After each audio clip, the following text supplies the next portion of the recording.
Our son, Tom, abandoned us. He left to marry a woman and never returned, not even when my beloved wife, Elizabeth, was fighting cancer. And now, after she's gone, he's come back, but with a different agenda. I'm an old man now, 72 years to be exact.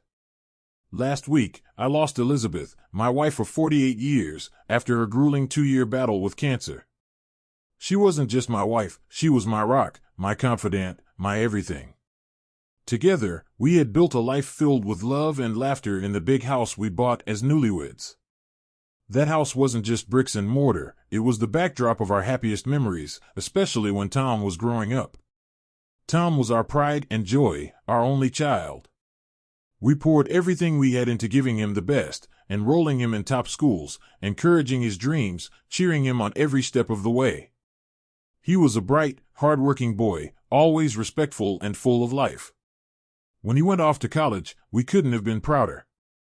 I imagined him graduating, finding a good job, and settling down nearby, keeping our little family close. But life had other plans. During his senior year, Tom met Anna. They fell in love swiftly and married right after graduation. Elizabeth and I were happy for him, though we worried. They were so young, and Tom's career had barely begun. We offered them a place to stay. Our home was big enough for all of us, but they insisted on making it on their own. At first, Tom called regularly, sharing updates about his new job, their cozy apartment, and married life. But then, the call slowed. Weeks turned into months. Before we knew it, an entire year had passed without a word from him.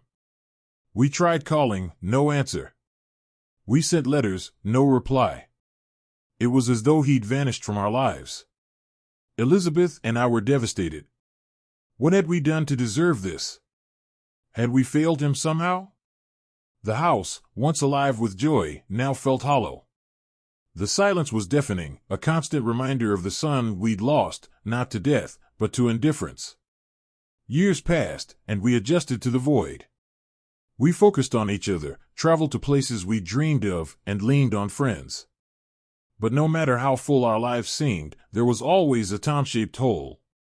Every Christmas, every birthday, every milestone, we'd wonder, is he happy? Does he think of us? When Elizabeth fell ill, I hoped, prayed, that Tom would somehow find out and return. I imagined him rushing through the door, full of apologies and regret. But that moment never came. I cared for Elizabeth with the help of neighbors and friends, watching the vibrant woman I adored fade away. It was unbearable, but we faced it together, as we always had. When she passed, I was utterly lost. The house, filled with echoes of our life together, felt like a mausoleum. Planning her funeral was excruciating. I wanted it to reflect her grace, her kindness, her love. And then, on the day of the funeral, as I greeted mourners at the church, I saw him. Tom. My heart stopped. He was older, with gray streaking his hair. Beside him stood a woman I assumed was Anna, and 2 children, a boy and a girl. I froze. What do you say to a son who abandoned you? But before I could speak, Tom approached, his eyes rimmed with tears.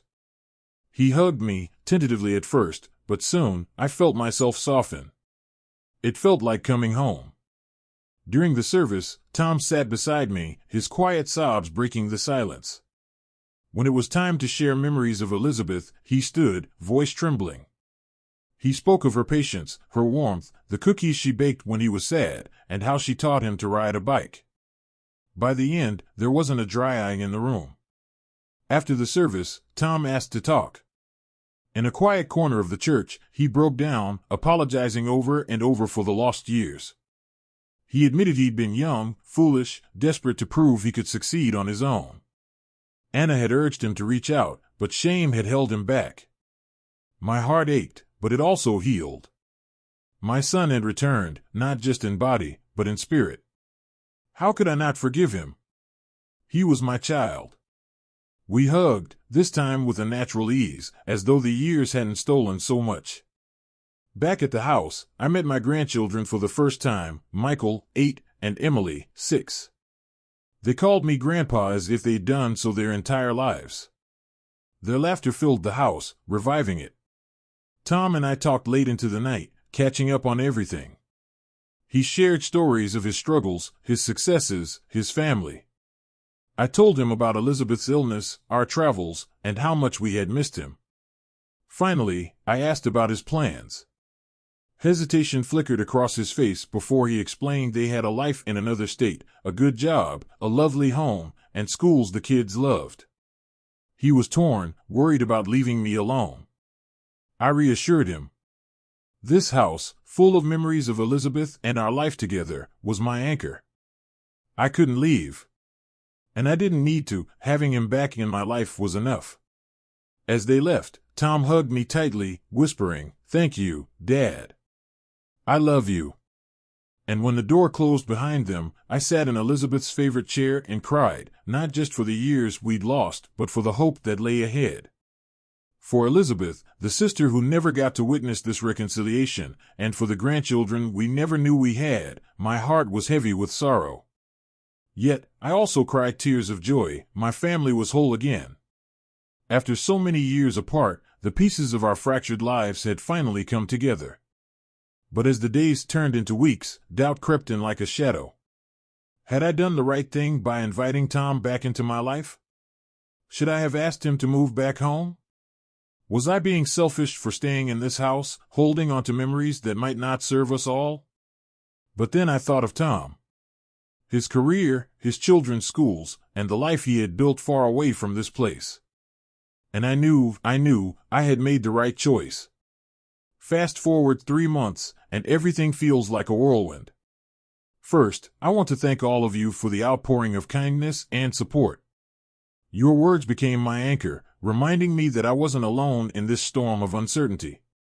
You gave me the courage to stand firm in my decision not to ask Tom to move back. After the funeral, Tom stayed true to his word. He called every week, sometimes more, sharing updates about his work, the kids, and even asking about my daily life. Those calls were like little lifelines, pulling us closer with each passing conversation. About a month later, Tom surprised me with a weekend visit. He brought his family, and seeing them standing at my doorstep was like a dream I didn't dare believe had come true. That weekend was magical. We unearthed old photo albums, laughed over stories about Elizabeth, and played with the grandkids in the backyard. It felt as if we were stitching together the years we had lost. And to my delight, these visits became a regular occurrence. Every other weekend, Tom and his family would drive down, filling the house with the kind of laughter and life I hadn't experienced in years. But then, things began to shift. Slowly at first, like the almost imperceptible change in seasons. Tom started asking questions, innocent ones at first, about my financial situation. "How are you managing on your pension?" he'd ask. Or, "Have you thought about downsizing?" I brushed it off, thinking he was just being considerate. But the questions didn't stop. They grew more pointed. He asked about my savings, investments, and even Elizabeth's life insurance policy. Alarm bells started to ring. Was this genuine concern, or something else? It wasn't until my sister Linda visited that the pieces of the puzzle began to click into place.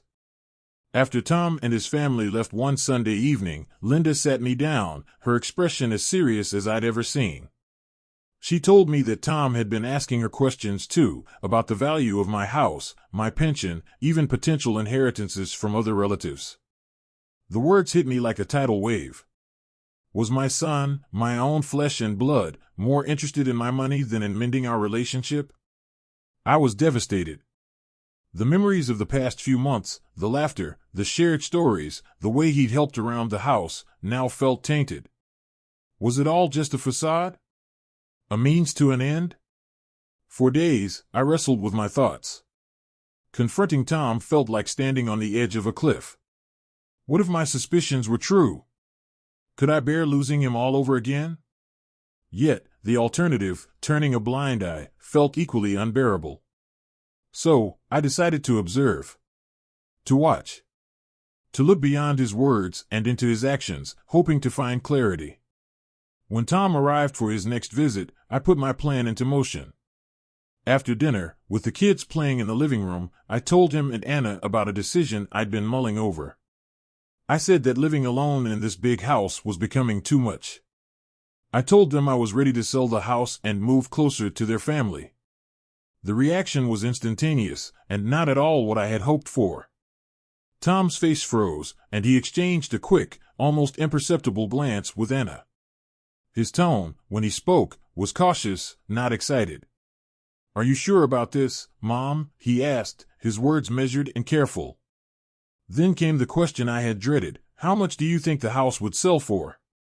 The moment I mentioned the figure, a spark flickered in Tom and Anna's eyes, fleeting but unmistakable. They quickly recovered, their expressions transforming into bright enthusiasm as they talked about how wonderful it would be to have me closer. They discussed neighborhoods I could move to, places they claimed would be perfect for me. They even offered to help with the logistics of the move. On the surface, it was heartwarming. Yet, beneath their excitement, I couldn't shake a gnawing doubt: was their enthusiasm about me, or the money? As the evening unfolded, their energy only grew. Tom and Anna became animated, painting vivid pictures of the life we could share once I relocated. They spoke of family outings, shared dinners, and even hinted that I could help by babysitting the kids more often. On paper, it sounded perfect. But something I couldn't quite name, felt wrong. Their words sparkled, but the undercurrent carried an uneasy weight. That night, long after the house had gone quiet and everyone had gone to bed, I found myself unable to sleep. I replayed the conversation in my mind, dissecting every word, every glance, trying to decode what was real and what wasn't. Frustrated and restless, I got up to get a glass of water, hoping the cool night air would still my racing thoughts. But as I walked past the guest room, hushed voices spilled into the hallway. It was Tom and Anna. I froze. I know I shouldn't have, but curiosity, no, something deeper, perhaps dread, compelled me to lean closer. What I heard shattered me. Tom's voice was calm, calculated. He spoke of what they could do with the money if the house was sold: pay off debts, renovate their home, buy a new car, even take a luxury vacation. Anna chimed in, her voice tinged with excitement. But then she asked the question I dreaded: where would she live? Tom's response was ice cold. He suggested convincing me to move into a retirement home or an assisted living facility. He argued it would be better for everyone, round-the-clock care for me, and no more worries for them. Anna hesitated, her voice faltering, but Tom was resolute. He insisted he could persuade me. I stood there, paralyzed. A cascade of emotions crashed over me: anger, hurt, disappointment, and an ache so profound it felt like my very soul had been wounded. This was my son, the boy I had raised, loved, and sacrificed for. How had it come to this? Before I could stop myself, I pushed open the door. Tom and Anna jumped, their faces a portrait of shock and guilt. For a long, suffocating moment, the room was silent. The air between us was thick, heavy with words unspoken. Then the dam broke. Every ounce of hurt and fury I had suppressed came pouring out. My voice trembled as I accused Tom of greed and selfishness. I reminded him, oh, how I reminded him, of the years he stayed away, not even visiting when his own mother was dying. And now, here he was, not out of love or remorse, but because he needed money. I confronted him about the questions he had been asking relatives and friends about my finances.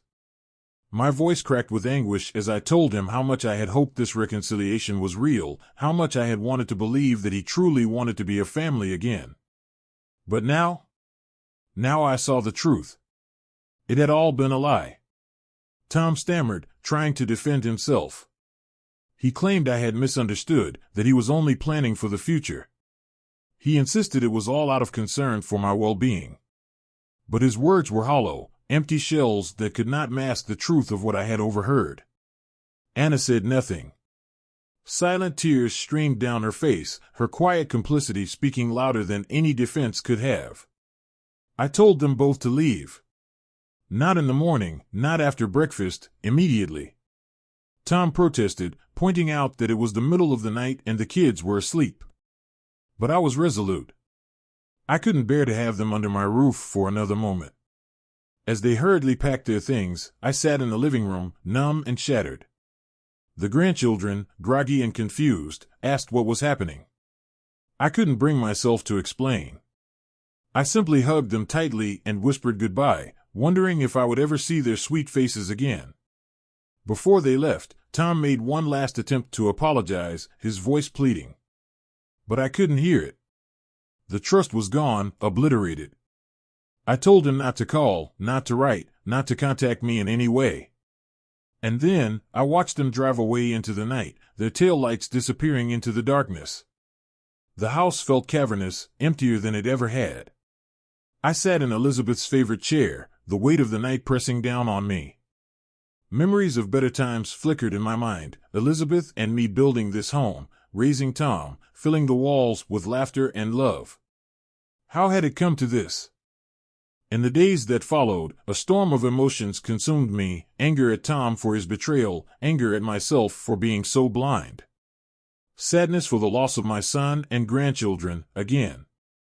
But most of all, a profound loneliness that seemed impossible to shake. I thought about calling Tom, about trying to mend the rift. But every time I picked up the phone, I remembered his words. The betrayal was too raw, the wound too fresh. Instead, I turned to the people who had always been there for me, my sister, my closest friends. Their unwavering support became my lifeline. I began volunteering at a local community center, finding solace and purpose in helping others. And I made a decision. I would not leave this house. This was the home Elizabeth and I had built together, a sanctuary filled with memories too precious to abandon. I hired a part-time housekeeper to help with the upkeep, making it easier to manage. Slowly, the pain began to dull. I rediscovered old hobbies, made new friends, and started to feel a sense of peace I hadn't felt in years. Looking back, I realized that while the experience was devastating, it taught me invaluable lessons. It taught me the importance of self-respect, of boundaries, even with family. And it reminded me of my own strength. Now, as I sit in this house surrounded by memories of Elizabeth, I feel a quiet contentment. Life hasn't turned out the way I imagined, but I'm determined to live it on my terms. And that, above all else, is a triumph I hold close to my heart.